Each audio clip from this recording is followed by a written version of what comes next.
Although Berserk is undoubtedly one of the most beloved series of all time, even the most hardcore of fans can't deny that it's a pretty dense piece of work. Kentaro Miura's magnum opus weaves together everything from theology to metaphysics, so it's perfectly natural for you to be confused by it every once in a while, but don't worry, because we're here to make life easier for our marvelous viewers. In this marvelous video, we'll be going through an in-depth analysis of the darkest metaphysical concepts from Berserk, which definitely make the story considerably easier to understand. Also, since it's Berserk we're talking about, things are definitely going to get twisted, so consider this your trigger warning. Now, without further ado, let's dive right in.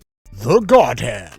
There's no better place to start this journey than with the elusive God Hand, whose shadow looms large over most of the Berserk saga. This quinquevirate of demonic sovereigns is basically the manifestation of the idea of evil's will, which makes them responsible for executing the will all across Berserk's universe. They reign over all the apostles as masters and are chief facilitators of the demonic reincarnation Behelit bearers undergo during their sacrificial ceremonies. Many of the worst events in all of human history have been orchestrated by members of the God Hand, and these guys wield so much influence that they can literally alter the state of the universe at times. These members of the God Hand were once humans in possession of Crimson Behelits, which basically gave them a way to be reborn as demonic sovereigns. They usually attain their complete forms every 216 years during catastrophic events known as eclipses. It's believed that in the distant past, the Void manifested as a temporal junction alongside 4 humans that were pretty distinct from their kinsmen. These ancient events were observed by a mysterious man in the Berserker armor,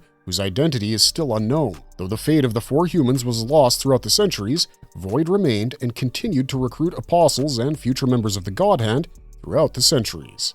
Apostles! These guys are, without a doubt, some of the most terrifying entities in Berserk. They're essentially inhumans who manage to acquire and activate Behelits in moments of unthinkable anguish. This helped them to summon the God Hand and join the ranks of demonkind in exchange for their sacrifices. This is no normal sacrifice, however, as the apostles are required to give up the very thing that defines their humanity. Thus, this sacrifice is equal to destroying a part of one soul. In exchange for their terrifying power, these apostles have to follow one absolute decree throughout their lives, which states, "Do as thou wilt." This basically allows them to use their ascended status to commit the worst of crimes as long as they use their free will. This law, however, doesn't protect the apostles from each other, as the ones loyal to God Hands can easily kill those who don't agree with their plans. Most apostles also possess an innate instinct that drives them to sheer insanity whenever they're in the presence of a God Hand member. The apostles are all unique and are basically a reflection of their spirits and psyche made flesh. Due to this,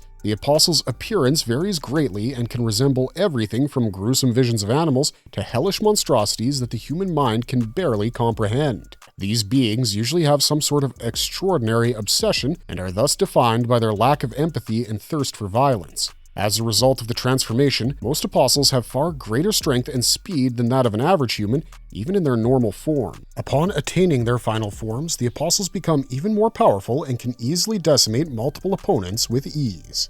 Idea of evil. The idea of evil is a metaphysical entity that's so ancient that it's been considered to be the one controlling the fate of humanity for ages. This primal entity resides in the abyss, and it is the will of humanity's collective unconscious manifesting in a physical form. It owes its origins to humanity's innate longing for transcendence and their curiosity regarding the true reasons behind their existence. The entity itself once stated it exists because humanity requires reasons for pain, reasons for sadness, reasons for life, reasons for death, reasons why their lives were filled with suffering, reasons why their deaths were absurd. Humans wanted reasons for the destiny that kept transcending their knowledge. During the eclipse, when Griffith slipped into the abyss, the entity revealed to him that when human suffering is so profound that it can make someone literally rip themselves apart, a heart is frozen. The idea of evil might just be the most terrifying concept in all of Berserk, as it brings us face to face with the sheer depravity humanity is capable of.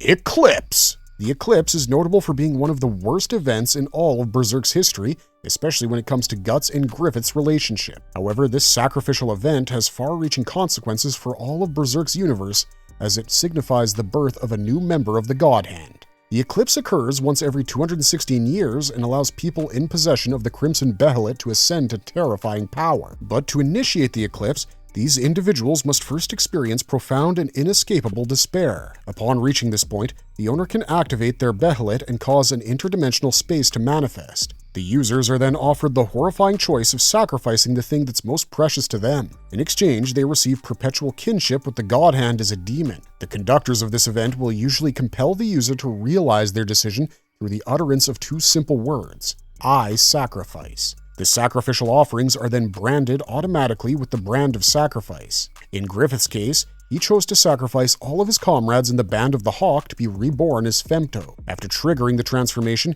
Griffith felt strange sensations that arose from the suffering of his sacrifices, and eventually his heart literally froze. After the transformation is complete, the sacrifice ends, but only after the new member performs the final acts of sacrifice. Beast of Darkness. The Beast of Darkness is a terrifying entity that's created from all the worst emotions within Guts, like hate, anger, malice, and especially his unwavering desire for revenge against Griffith. This metaphysical entity resides in Guts' psyche, and over the years, it has made numerous attempts to draw him away from his humanity. After Guts gains new comrades that enable his morality, the Beast taunts the Black Swordsman by telling him that his morality can be eliminated by killing them all. It often makes Guts see his allies as obstacles in his quest for vengeance. The irony lies in the fact that the Beast of Darkness also encourages Guts to cherish his friends, as the closer he is to them, the easier it will be to consume Guts when they inevitably die. The Beast is also a manifestation of Guts' lust and has even tried leading him towards assaulting Casca. The Beast is especially assertive when Guts is wearing his Berserker armor, as it negates the swordsman's natural limitations, allowing the Beast to wreak carnage without any restrictions. The Beast's influence over Guts is directly proportional to the intensity of the swordsman's negative emotions, and it can even get to the point where the Beast of Darkness totally overwhelms Guts' rational mind. This makes Guts a particularly violent and ruthless fighter who's capable of taking down even high-ranking apostles.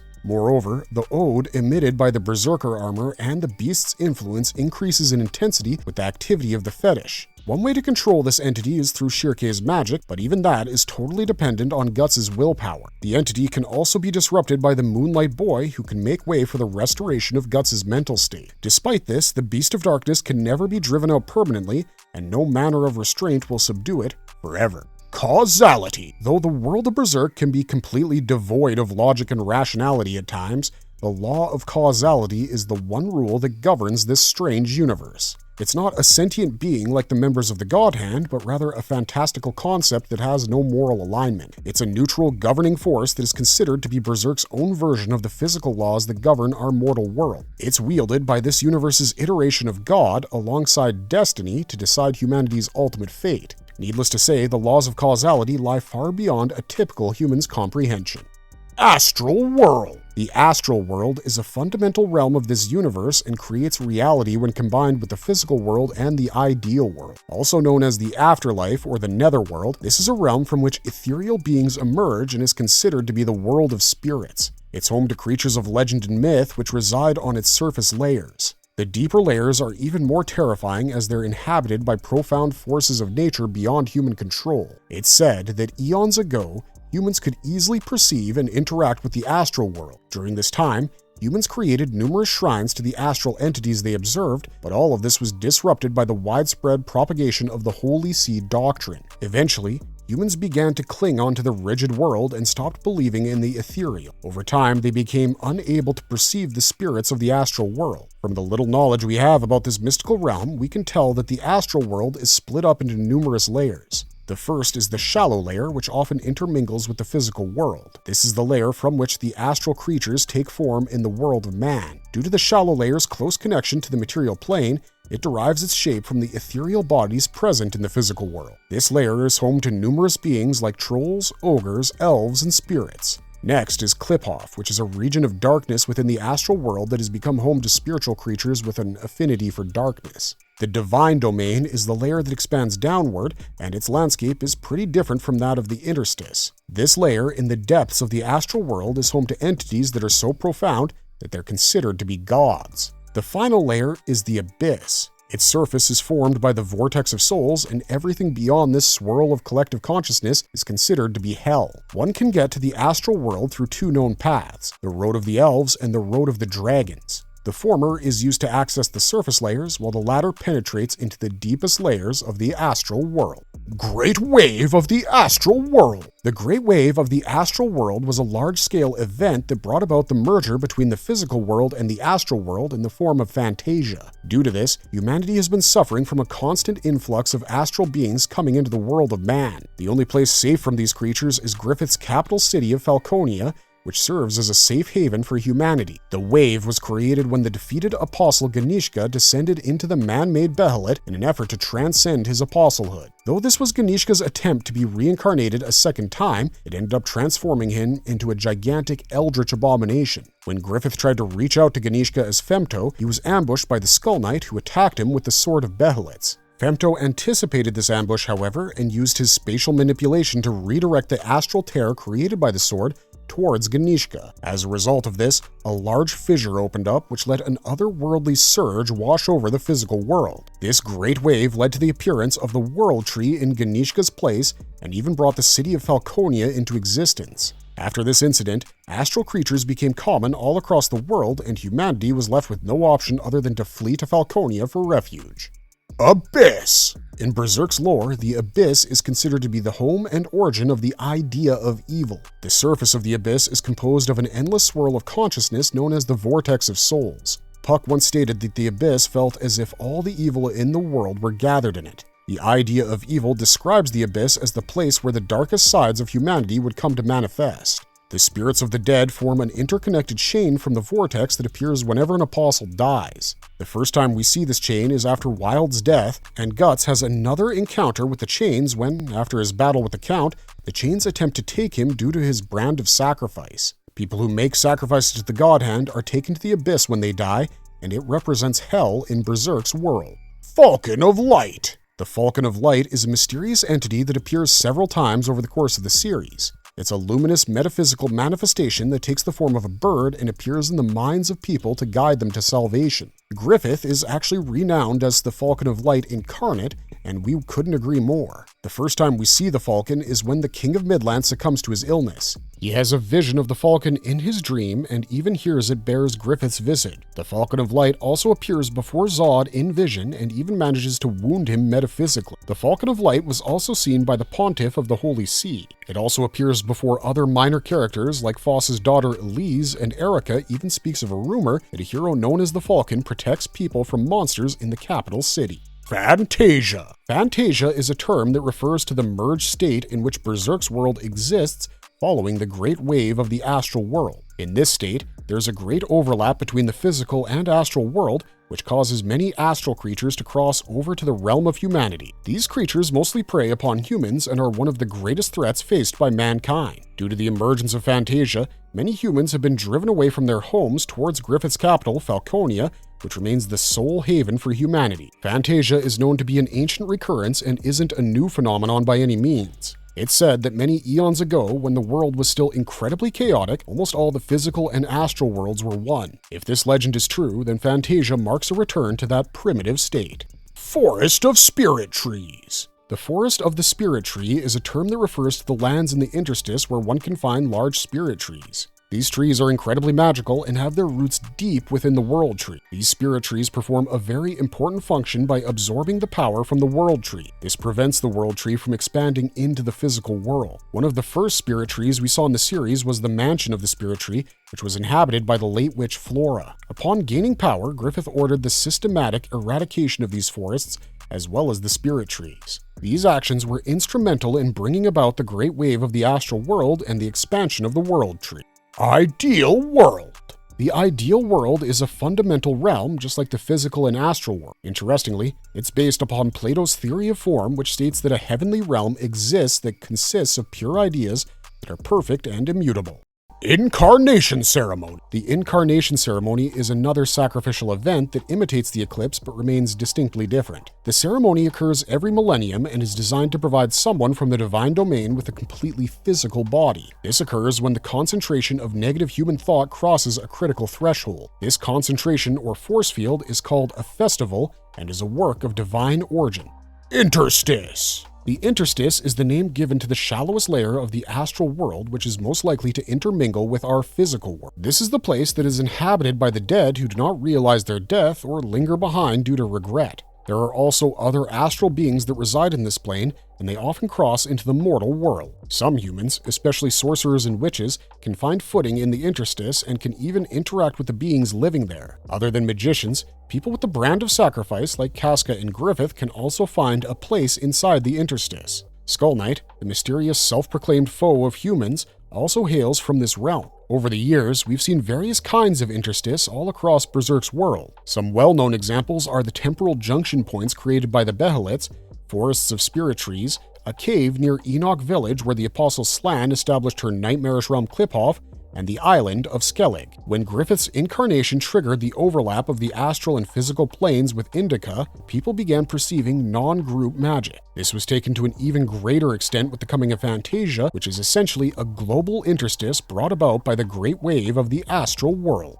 Magic! In the Berserk universe, magic is definitely a force to be reckoned with. It's usually used by witches and wizards to perform all sorts of functions, including fighting and healing. Magic is undoubtedly one of the greatest mysteries of this universe and is a way of exploring this world from within one's own world. Other than witches and wizards, elves are capable of using magic and are particularly adept at healing through the use of elf dust, which is found in their wings. Though elves aren't as useful in combat, their magic can still serve as a distraction that allows other combatants to take control of the situation. Witches and wizards usually specialize in using natural magic that harnesses the four elements and the Ode. Since Ode is the life force and magical energy that's produced by the spellcaster, only really special human beings can master this discipline. Over the years, we've seen magicians use magic in various forms such as protective spells, fire spells, communication spells, talismans, astral projection, elemental control, and even mind control. Some mages are so powerful that they can use their magic to literally control the weather in their immediate surroundings.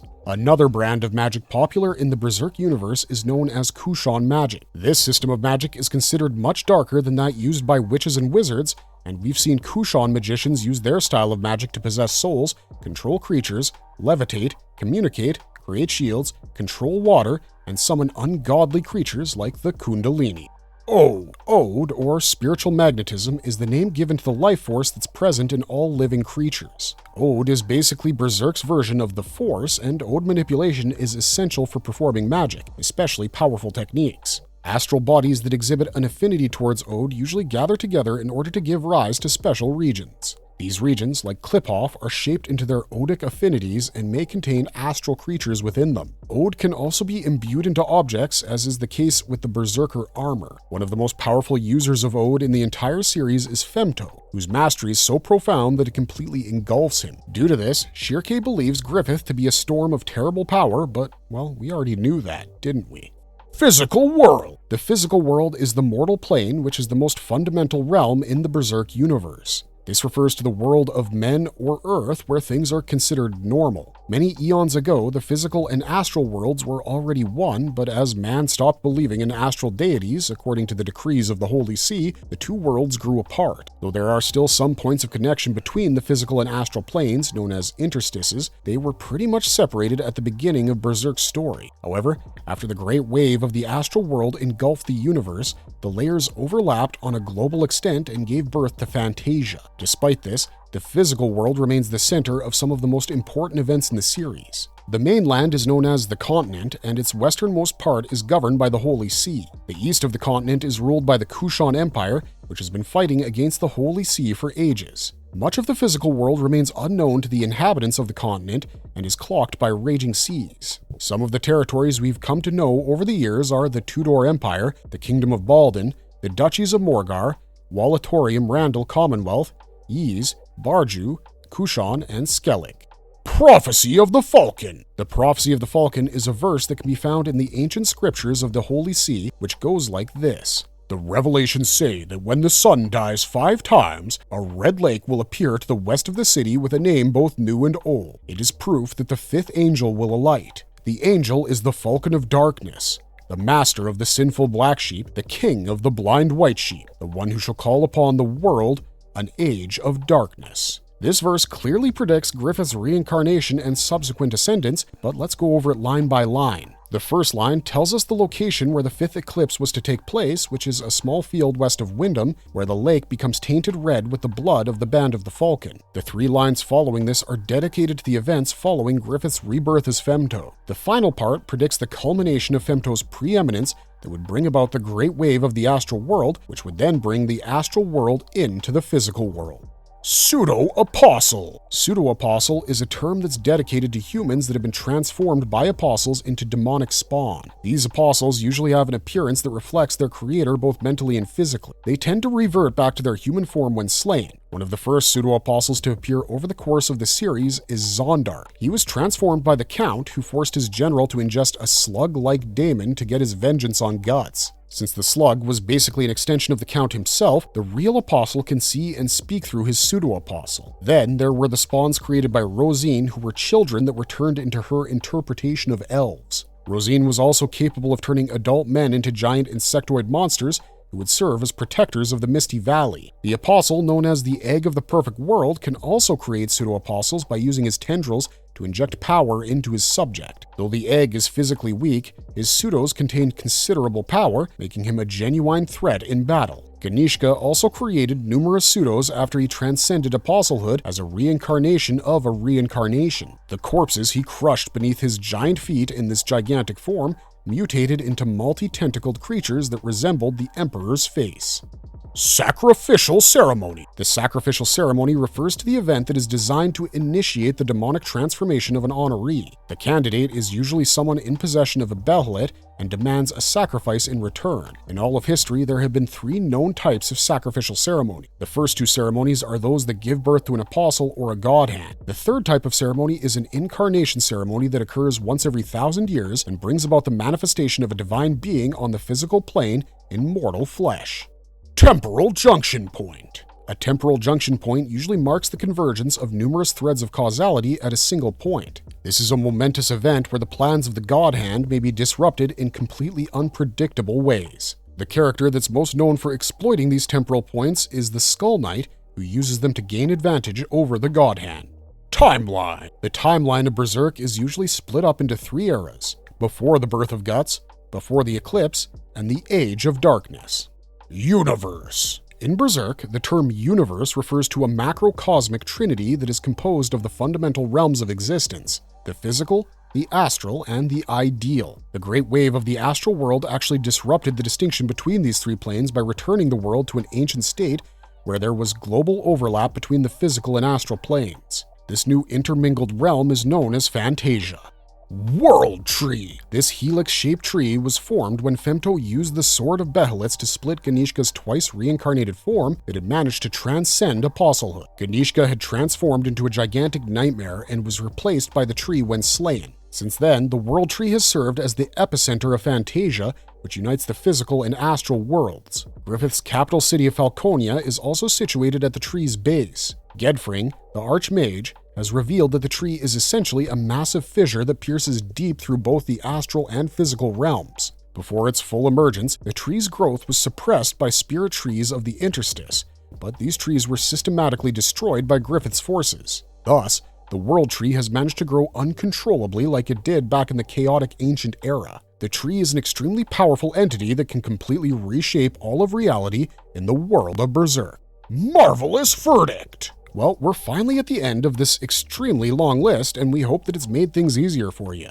Though Berserk might be difficult to comprehend at times, it's still evident that it has an underlying logic that's completely its own. Unfortunately, that's all we got for you for now, but do tell us which aspects of Berserk's universe you'd like us to cover next. Also, don't forget to subscribe to stay up to date with all of our most marvelous content. Goodbye for now, but don't worry because we'll be seeing you with the next one real soon.